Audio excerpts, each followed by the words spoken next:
Pai do Senhor, que Deus em Cristo abençoe cada um que está vendo esse vídeo de manhã, de tarde, à noite. Eu não sei que hora você está vendo, mas que Deus em Cristo possa abençoar a sua vida em nome de Jesus. Nós estamos numa maratona do estudo das epístolas. A primeira epístola nós vamos começar a carta de Paulo aos Gálatas. Nosso canal é um canal novo, que você possa ir lá, se inscrever no nosso canal, dar um joinha lá, para que nós possamos levar a palavra de Deus àqueles que precisam. Para entrarmos na lição, no dorso da lição da epístola de Paulo aos Gálatas, temos de entender uma coisa: os teólogos da igreja primitiva, eles dividiam carta de epístola. Hoje que nós pegamos na nossa Bíblia, na epígrafe da carta de Paulo aos Gálatas, epístola de Paulo aos Gálatas, mas na igreja primitiva era dividido. Por que dividido? Porque cada uma tinha o seu teor. A carta era mais reservada, era mais direcionada. Um exemplo, a carta de Paulo a Timóteo, a Tito, que era a carta pastoral, era direcionada ao pastor da igreja, a ensinar ao pastor da igreja a cunho doutrinário.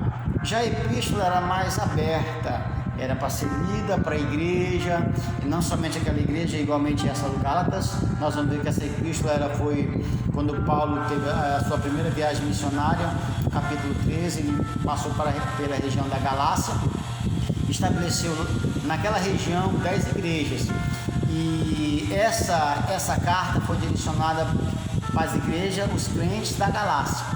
E nós vamos ver que Paulo, ele começa logo aqui no capítulo 1, Paulo, apóstolo de Jesus Cristo. Quem era apóstolo? Hoje nós vemos tanta pessoa se intitula apóstolo fulano, apóstolo ciclano, mas quem era apóstolo?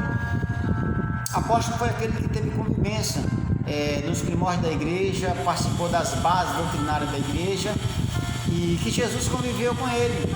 Nós vemos que os 12 Jesus conviveu, e Paulo, Jesus, teve encontro com Jesus. Nós vemos no capítulo 9, versículo 9 do livro de Atos, quando ele estava ali a caminho de Damasco. E aqui nessa mesma epístola aqui ele vai dizer que o evangelho que ele pregou, o evangelho que ele anunciou, ele não recebeu de homem, mas recebeu de Deus.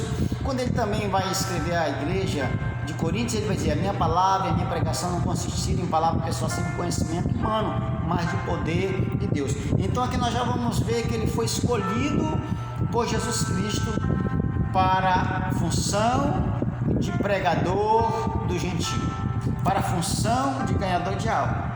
E no versículo 6 ele começa logo um texto exortativo. Ele começa a dizer: maravilho-me que tão depressa vocês passaram por outro evangelho. Aí depois ele vai dizer: eu sei que não é outro, mas alguém tem deturpado o evangelho de Cristo. Paulo estabelece aquela igreja no cunho doutrinário, deixa Cristo naquela igreja, e depois, quando Paulo volta, tudo aquilo que ele fez está desfeito. As heresias, os judaizantes tinham entrado na igreja. Quem era o judaizante? O judaizante era aqueles que aceitavam muitas das vezes Jesus, só que não desapegava da lei mosaica. Dizer que somente Cristo não era suficiente para salvar, que o homem tinha que se circuncidasse. Dizer que o homem, para entrar no céu, também tinha de guardar a lei. Aí Paulo começa a dizer, no versículo 8, Paulo diz assim: ainda nós, ou um anjo, vos anuncia outro evangelho, seja anátema. Não creia. Não creia, ainda que o anjo do céu vos anuncie outro evangelho, seja anátema, não creia. Paulo já estava falando para aquela igreja: Cristo era suficiente. Paulo estava dizendo para aquela igreja que Cristo era suficiente para a salvação de todos aqueles que nele creem.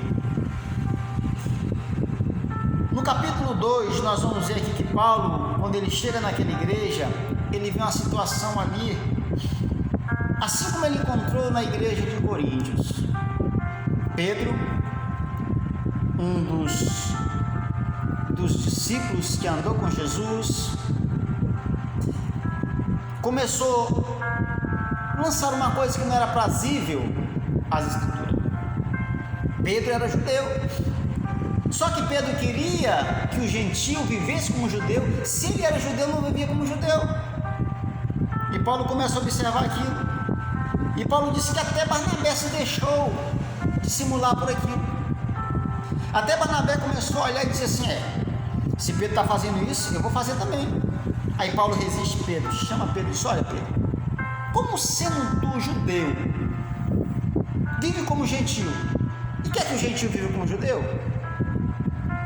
E Paulo agora começa a exortar. Aí no versículo 20, no capítulo 2, Paulo diz assim: eu estou crucificado com Cristo, não vivo mais eu, mas Cristo vive em mim. Paulo estava dizendo: se vocês forem querer ser salvos por estar circuncidado, a graça não serve para vocês. Ele começa aqui no capítulo 3, no versículo 3, ele faz uma pergunta interessante. Vós sois tão insensato que, tendo começado pelo Espírito e agora acabareis na carne. Olha só, quando nós olhamos essa pergunta que Paulo faz aos Gálatas, a nossa mente vai lá para Coríntios. No capítulo 1, versículo 7, aos Coríntios, Paulo diz que aquela igreja era dotada de dom, só faltava a manifestação do Filho de Deus. E no capítulo 3, no mesmo capítulo 3, no mesmo versículo 3, Paulo chama aquela igreja de carnal.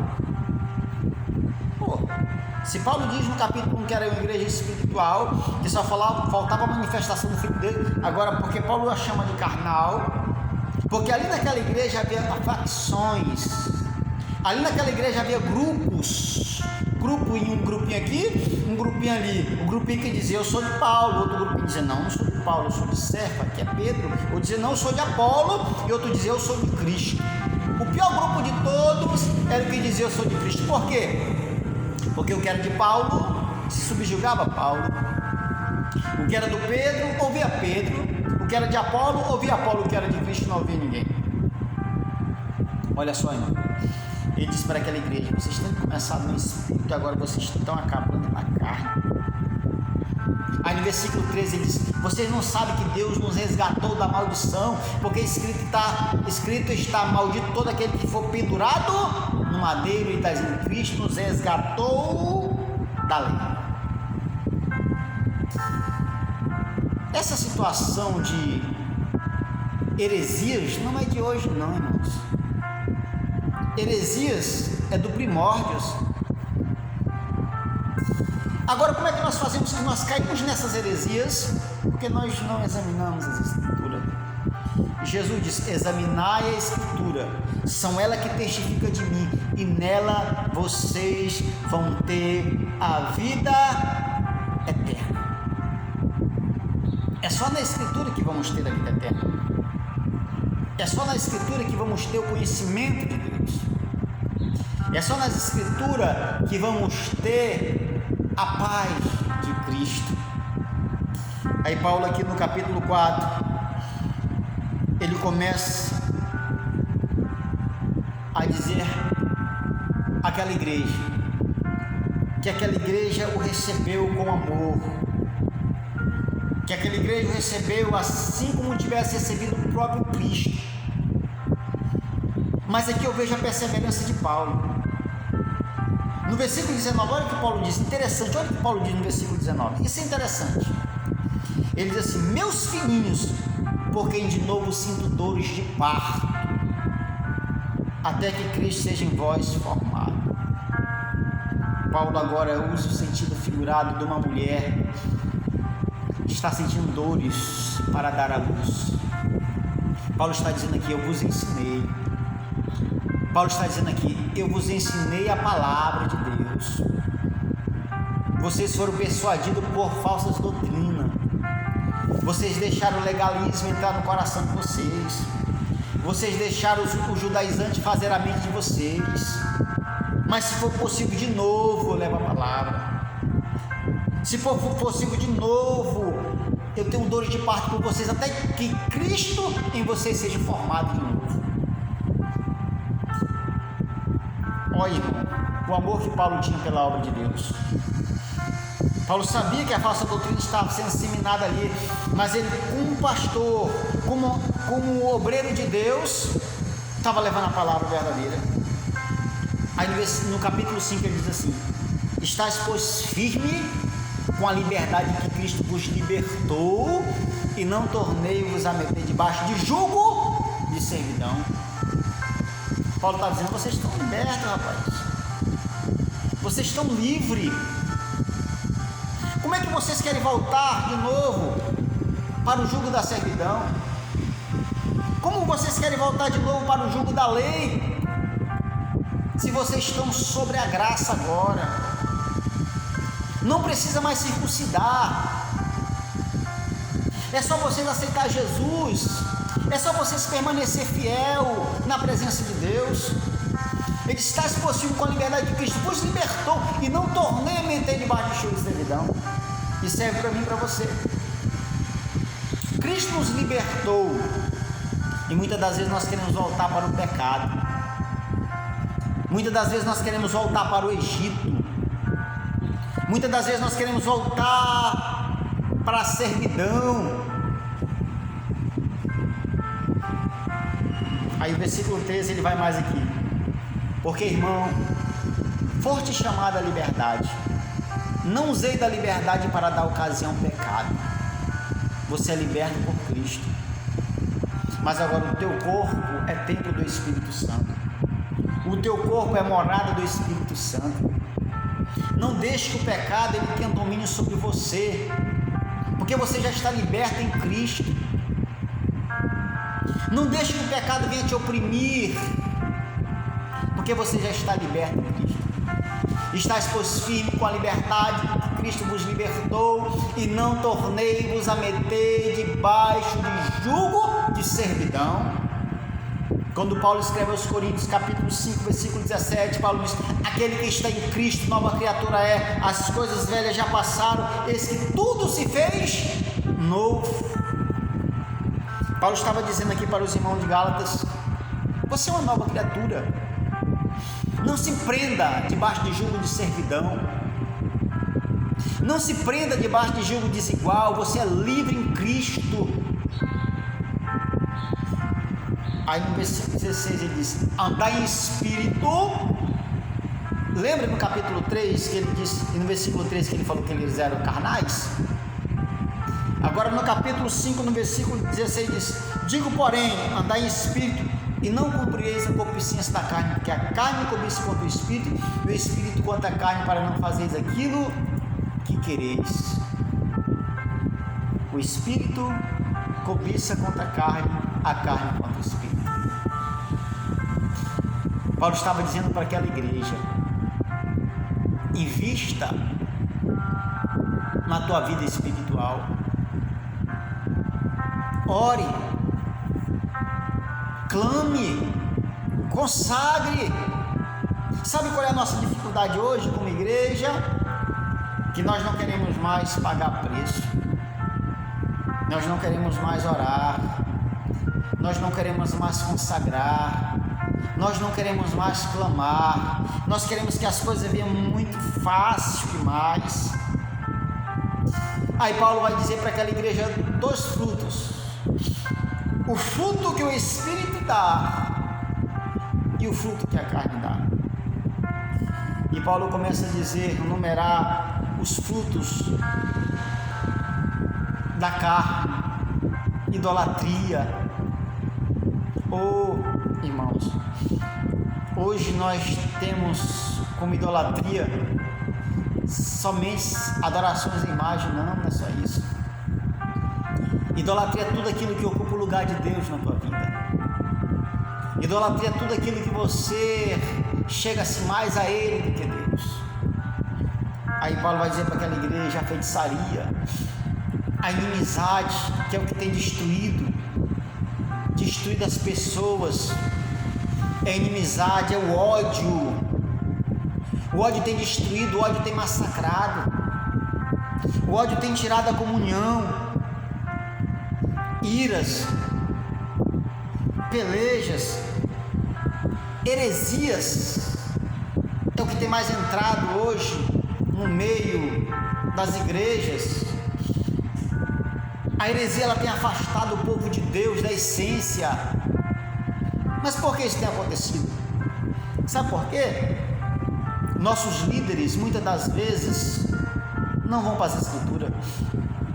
Os nossos líderes muitas das vezes eles não querem qualidade, eles querem quantidade. Quando Paulo escreve a Timóteo, Paulo diz que Timóteo tem que andar na doutrina. Ele disse: Timóteo, fortifica-te na graça, ensina, persiste em ensinar. Os nossos líderes hoje, a maioria, não querem ensinar o rebanho de Deus. Culto de ensinamento, não dá quase ninguém, eles param, não. Sabe, se Deus colocou 30, 40 ovelhas em tuas mãos, porque Deus viu que você tem capacidade para cuidá-la delas. Não queira cuidar de 200, 300 se você não cuida de 10. Aí diz que a heresia é o que tem entrado, a heresia é que tem disseminado. Esse problema de heresia não é de agora. Paulo já falava sobre ele, João já falava nas suas cartas sobre heresia, Pedro já falava sobre heresia. Esse negócio não é de agora, mas nós temos de combatê-lo isso. Como nós fazemos isso? Ensinando a palavra de Deus, ensinando na igreja que a contenda não provém de Deus, ensinando na igreja que não é do reino dos céus o que gosta de contenda, ensinando na igreja que não é do reino dos céus o que gosta de inimizade, ensinando na igreja que o reino de Deus ele é dado por esforço, ensinando na igreja em que o reino de Deus ele é dado por santidade, sem a qual ninguém verá o Senhor. E ele começa a dizer muita mais: invejas, homicídios, bebedices, glutonarias, coisa semelhante a essa acerca da qual vos declaro, que já antes vos disse, que os tais cometem, não herdarão o reino de Deus. Nós muitas das vezes queremos amassagear o ego. Deus é amor, Deus é justiça também. Deus é misericórdia, mas Deus é juiz também. Não brinquemos com a santidade de Deus. Paulo estava usando a sua autoridade apostólica para corrigi-los. Paulo dizia: quem tais coisas pratica? Beberrão, maldizente, invejoso, homicida, não herdará o reino de Deus. Mas eu tenho 10, eu tenho 20, eu tenho 30 anos de crente.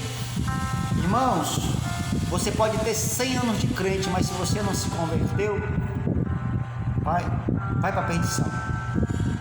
No capítulo 3 de João, quando Nicodemos vai ter com Jesus à noite para não ser visto, uns diz que era para não ser visto, outros diz que era porque Jesus era mestre, os mestres para não incomodá-lo tinham de uma noite. Então verdade é que o texto diz que Nicodemos começa a dizer: eu sei que tu és mestre, que ninguém pode fazer o que tu fazes se Deus não for com ele. E Jesus agora chega para o mestre. Jesus não fala para o novo convertido, Jesus não está falando para quem não entendia de escritura, Jesus está falando para o mestre, o príncipe da sinagoga. Jesus diz: Nicodemos, importa-te nascer de novo. E Nicodemos diz: como um homem sendo velho pode nascer de novo? Nicodemos não entendeu. Nicodemos não entendeu. E quantos não entendem? Quantos não têm 10, 20, 30 anos de igreja, mas nunca sentiram a presença de Deus? Os anos que você tem de igreja não é que é a certeza de salvação. No capítulo 7, a partir do versículo 21 de Mateus, nós vamos ver que muitos dirão naquele dia: Senhor, Senhor, em teu nome expulsei demônio. Tem que ter autoridade para expulsar demônio. Falei novas línguas, tem que ser batizado pelo Espírito Santo. E o Senhor vai dizer assim: orei sobre os enfermos e eles foram curados, tem que ter dons espirituais e autoridade. E Jesus vai falar assim: apartai-vos de mim, vós que praticai iniquidade. Ora, como assim? possível uma pessoa ser usada por Deus, está na situação de pecado? É possível? Ou nós vamos analisar no livro de Reis, um profeta vai profetizar sobre a casa de Jeroboão, filho de Nebate, e Deus fala para aquele profeta, diz assim: você não vai comer naquela cidade, você não vai beber naquela cidade, você não vai voltar pelo mesmo caminho. Profetiza contra a casa de Jeroboão. E aquele profeta foi lá e entregou a mensagem, e aquele profeta vem, alguém oferece comida para aquele profeta disse: não, Deus mandou eu voltar, não posso comer e não beber nessa cidade. E o velho profeta ouviu aquilo e disse assim: eu vou lá. E quando aquele velho profeta chega, aquele velho profeta disse para o profeta de Deus: eu também sou profeta do Senhor. Mentiu, e Deus mandou eu te falar uma palavra. Mentiu também. Vem, come comigo. E o profeta do Senhor entrou na casa daquele homem e comeu. E quando o profeta do Senhor come, aí sim Deus usou aquele profeta velho todo torto e diz: assim diz o Senhor, eu não te falei que tu não comesse, que tu não bebesse, que tu não voltasse pelo mesmo lugar. O teu corpo vai ser jogado ao chão. E o que aconteceu? Aquele profeta, ao sair, o leão atacou. Ser usado por Deus não é certeza de salvação. Deus usa o vaso. Deus usa o vaso com a necessidade da igreja. Eu fico analisando muitos: eu sou habilitado em milagre. O que é isso, rapaz? Milagre quem faz é Deus. Eu sou habilitado em visões e revelação, quem dá é Deus. Aí ele começa agora a dizer, ele sai dos frutos da carne, agora ele entra no fruto do Espírito. Primeiro, o fruto do Espírito é o amor, o gozo. Quem ama consegue perdoar. Paulo, quando ele escreve aos Coríntios, ele diz: ainda, ele não diz que fala, ele diz: ainda que eu falasse a língua dos anjos e não tivesse amor. Se você faz a obra de Deus sem amor, não vai adiantar nada. Se você faz a obra de Deus forçado, não vai adiantar nada. A obra de Deus, ela tem que ser feita com amor. Como Cristo vos amou, assim também ameis uns aos outros. Aí ele começa mais: o amor, a paz, a longanimidade, a bondade, a fé, a mansidão, a perseverança. Olha só esses frutos. O servo de Deus convém ser manso. O servo de Deus convém crer na palavra de Deus. O servo de Deus convém crer naquilo que o Evangelho lhe propaz. E Paulo vai dizer: se vivemos em espírito, andemos também em espírito. O que Paulo está dizendo para os irmãos? Trazendo para o nosso dia de hoje: você não é crente só no templo, nas paredes, não. Você tem que ser crente no teu trabalho. Adorar a Deus não é só no templo, não. Você tem de adorar a Deus todos os momentos da tua vida. Quando Paulo escreve aos Coríntios, no capítulo 3, versículo 16, Paulo diz que nós somos templo e morada do Espírito Santo. Quando Jesus, lá no capítulo 4 de João, ele disse para aquela mulher que os verdadeiros adoradores do Pai procuram, adorarão o Pai em espírito e em verdade. O Pai procura adoradores que assim o adorem. O Pai procura adoradores que assim o adorem em espírito e em verdade. Aí no capítulo 6, Paulo vai quebrar aquela falácia que diz que o crente não colhe o que planta. Aí vai dizer aqui no versículo 6, no capítulo 6, no versículo 7: não erreis, Deus não se deixe escarnecer, porque tudo que o homem plantar, isso o homem ceifará. É a lei da semeadura. Você não vai plantar milho para colher manga. Se você plantar milho, você vai colher milho. É por isso que Paulo escreve nos Romanos, no capítulo 6, versículo 23, Paulo diz que o salário do pecado é a morte. O que é o salário? É a colheita que você trabalhou o mês todo. Você trabalhou o mês todo, você vai receber. Então o pecado, ele vai ter salário. O pecado, ele vai ter consequência. Lembra quando Davi tem um caso com Betseba e Davi deixa aquele Davi por cima dos panos? Davi disse: ninguém vai saber de nada disso, ninguém vai saber de nada disso. Só que o Deus Todo-Poderoso manda Natan lá na casa de Davi, e Natan chega: Davi, tem uma coisa a contar-te. E Natan começa a dizer: olha, Davi, havia um homem muito rico, Davi. Este homem rico tinha muitas ovelhas, muitas, e tinha um pobre que tinha só uma, Davi. Ele criava como filha no seu regaço. E só que aconteceu, Davi, que um dia veio amigo dos ricos. Os amigos do rico vieram, Davi. Só que Davi, o rico, ele pegou a ovelha do pobre. Na lógica, irmãos, era para o rico pegar uma ovelha dele que tinha muitas. Deus estava falando para Davi, usando essa parábola para dizer que Davi tinha muitas mulheres. Urias, o heteu, só tinha uma, Betseba. E quando Davi ouve aquilo, Davi disse: digno de morte esse homem. Aí Natan disse: Davi, esse homem é tu, Davi. Esse homem é tu. Porém, Davi, eu vou te falar uma coisa. Olha a consequência. Eu vou te falar uma coisa, Davi. A espada jamais sairá da tua casa. A segunda coisa, Davi: o que tu fizeste em oculto, eu manifestarei a Israel. Davi teve um caso com Betseba oculto. Betseba engravidou, Davi tentou tampar, matou seu esposo, levou para a guerra, foi a mesma coisa Davi ter matado, levou para a guerra e o seu esposo morreu. E Deus disse assim: eu vou manifestar todo Israel. Mais tarde o seu filho, Absalão, fez uma casa no meio do arraial e entrou com todas as mulheres de Davi perante a todos os filhos de Israel. O pecado tem consequência. O que você semear, você vai colher. Paulo está dizendo aqui. Aí Paulo vai dizer assim: porque o que semeia na carne se fará corrupção,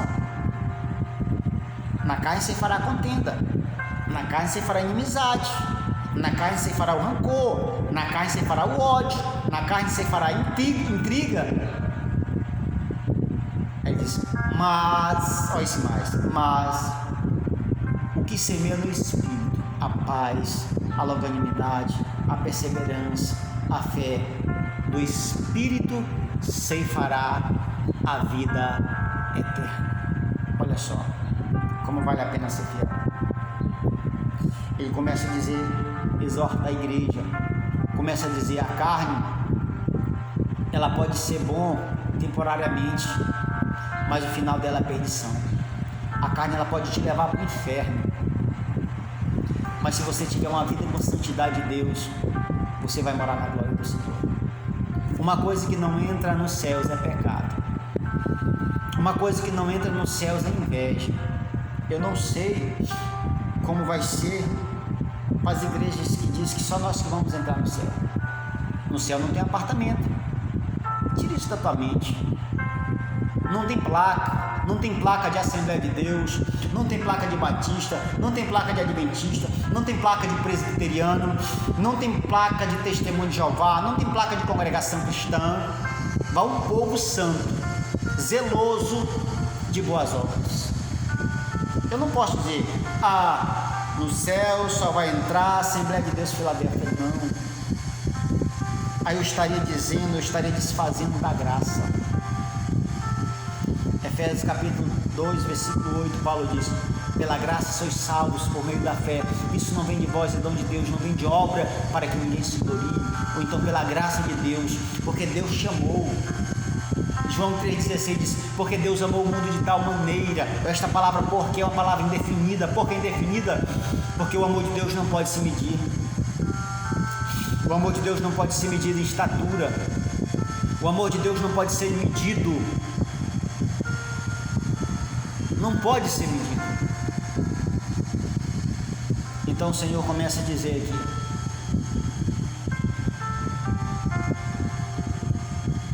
porque o que semeia na carne se fará corrupção, mas o que semeia no Espírito se fará vida eterna.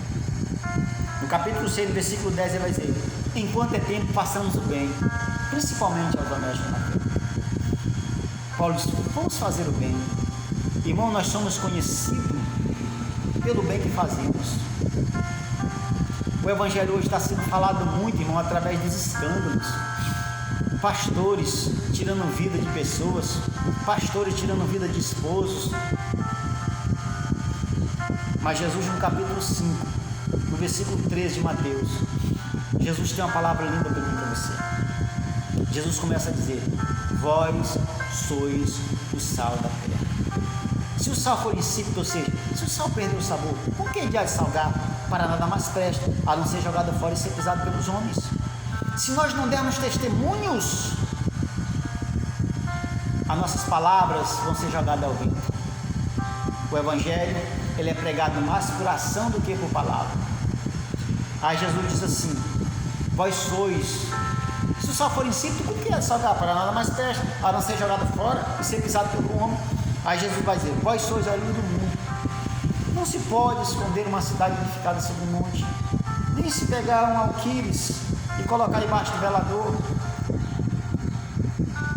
Ou seja, você não pode pegar uma vela e colocar debaixo da cadeira, mas colocar em cima da mesa, para que dê a luz a todos que estão à tua volta. Aí olha só a expressão que o Senhor usa: assim resplandeça a vossa luz diante dos homens e glorifique o vosso Pai que está no céu. O nome de Deus é glorificado na minha vida e na tua vida quando nós damos testemunho de cristão. Paulo está dizendo para essa igreja.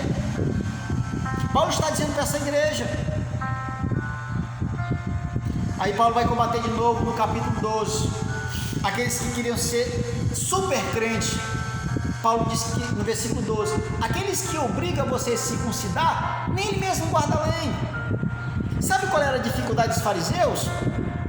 Que eles falavam e não faziam. Sabe qual é a dificuldade de muitos crentes hoje, da igreja contemporânea? Eles usam o púlpito, prega, mas a sua vida não condiz o que ele prega. Ele prega que não se deve roubar, ele rouba. Ele rouba nos seus impostos, ele rouba muitas das vezes, faz gato em sua casa. Ele prega que muitas das vezes não deve ser enrolado, mas ele compra e não paga. Paulo, quando ele escreve aos Coríntios, ele dizia: aquele que rouba, não rouba mais. Gato também é pecado. Aquele fiozinho que você faz para economizar sua energia, que não é pecado. Sonegação de imposto também é pecado. E Paulo estava dizendo aqui que aqueles que queriam que os discípulos se circuncidassem, não era porque ele guardava a lei, não. Era porque eles queriam ser vistos pelos homens. Lembra? Na primeira viagem missionária, na segunda viagem missionária de Paulo, no capítulo 16, quando Paulo leva Timóteo, Paulo tem que circuncidar Timóteo por causa dos irmãos. E quando Paulo escreve a carta a Tito, a Bíblia diz que Paulo também circuncida Tito por causa dos irmãos. Meus irmãos, não vamos ser crentes só de palavra, não. Pregar bonito, fazer cair fogo no culto, e não vamos dar uma vida de testemunho, não. O teu testemunho, ele vale mais do que 1000 palavras. Aí olha só interessante que ele vai dizer aqui no versículo 15. Olha só interessante a confirmação do que eu acabei de dizer. Aí vai dizer assim: porque em Cristo Jesus nem a circuncisão tem virtude alguma, mas sim ser uma nova criatura, um novo crente, uma pessoa transformada pelo poder do Evangelho. Uma pessoa transformada pelo poder do Espírito Santo. Uma pessoa transformada, ela dá testemunho de cristão. Uma pessoa transformada, ela dá testemunho do que é servo e serva de Deus. Versículo 17, Paulo diz: desde agora ninguém me inquiete, porque eu trago no meu corpo as marcas do Senhor Jesus. Será que você tem trazido consigo as marcas do Evangelho? O testemunho de bom cristão? O testemunho de servos e servos de Deus? Ou será que através de testemunho alguém tem blasfemado do bom nome de Jesus Cristo por tua causa? Medite nessa carta que tem uma riqueza tremenda. Que Deus possa te abençoar. Estaremos em breve com um novo vídeo tratando sobre outras epístolas. Que Deus em Cristo abençoe cada irmão, fortaleça, que a paz do Senhor esteja em tua casa, em nome de Jesus.